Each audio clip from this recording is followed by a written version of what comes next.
भारत के संविधान के जनक डॉक्टर B.R. अम्बेडकर को एक विनम्र श्रद्धांजलि। ये वीडियो एक ऐसे युग पुरुष की कहानी है जिसने आधुनिक भारत की नींव रखी। Doctor B.R. अम्बेडकर सिर्फ एक विधिवेत्ता नहीं थे, बल्कि सामाजिक न्याय और समानता के एक महान वास्तुकार थे। कहानी शुरू होती है 1890 के दशक के महू मध्य प्रदेश से। युवा भीमराव को स्कूल में भेदभाव का सामना करना पड़ा। कक्षा के बाहर बैठना, ये दृश्य उस समय की अछूतता को दर्शाता है। लेकिन भीमराव ने ज्ञान को अपनी ढाल बनाया। 1913 में वो कोलंबिया विश्वविद्यालय पहुंचे, जहां उन्होंने अर्थशास्त्र में PhD करने वाले पहले भारतीय बनकर इतिहास रचा। अपनी शिक्षा पूरी करने के बाद उन्होंने भारत में वापस आकर दलितों और वंचितों के अधिकारों के लिए एक अभूतपूर्व आंदोलन शुरू किया। 1927 का महाड़ सत्याग्रह एक ऐतिहासिक क्षण था।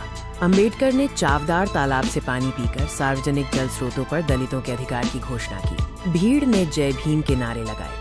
1932 में पूना पैक्ट के माध्यम से महात्मा गांधी और डॉक्टर अम्बेडकर एक ऐतिहासिक समझौते पर पहुंचे, जिसने दलित वर्गों के लिए राजनीतिक प्रतिनिधित्व सुनिश्चित किया।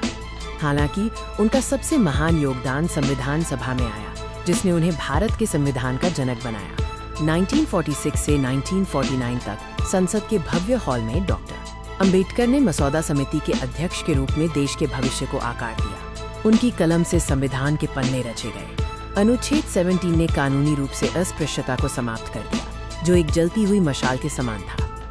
उन्होंने अनुच्छेद 32 के रूप में नागरिकों को संवैधानिक उपचारों का अधिकार दिया, जिसे वे संविधान की आत्मा मानते थे। ये एक ढाल की तरह नागरिकों की रक्षा करता है।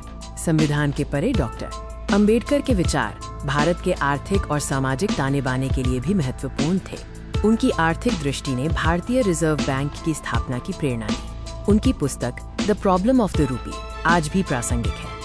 सामाजिक सुधारों में हिंदू कोड बिल पर उनकी बहस महिलाओं के अधिकारों के लिए एक महत्वपूर्ण कदम थी, न्याय की तुला को संतुलित करती हुई। डॉक्टर अम्बेडकर का जीवन सामाजिक मुक्ति की एक अटूट यात्रा थी। 14 अक्टूबर 1956 को नागपुर के दीक्षा भूमि में 5 लाख लोगों के साथ उन्होंने बौद्ध धर्म को अपनाया। सफेद धूल नीले अशोक चक्र में परिवर्तित हो गई। आज उनकी विरासत भारत के हर कोने में जीवित है। संसद में उनकी मूर्ति, संविधान की किताब और आधुनिक भारत की विविधता में, जहां सभी नागरिक समानता के साथ पढ़ते और बढ़ते हैं। Doctor B.R. अम्बेडकर का अंतिम संदेश। मनुष्य के अस्तित्व का अंतिम उद्देश्य मन की खेती होनी चाहिए।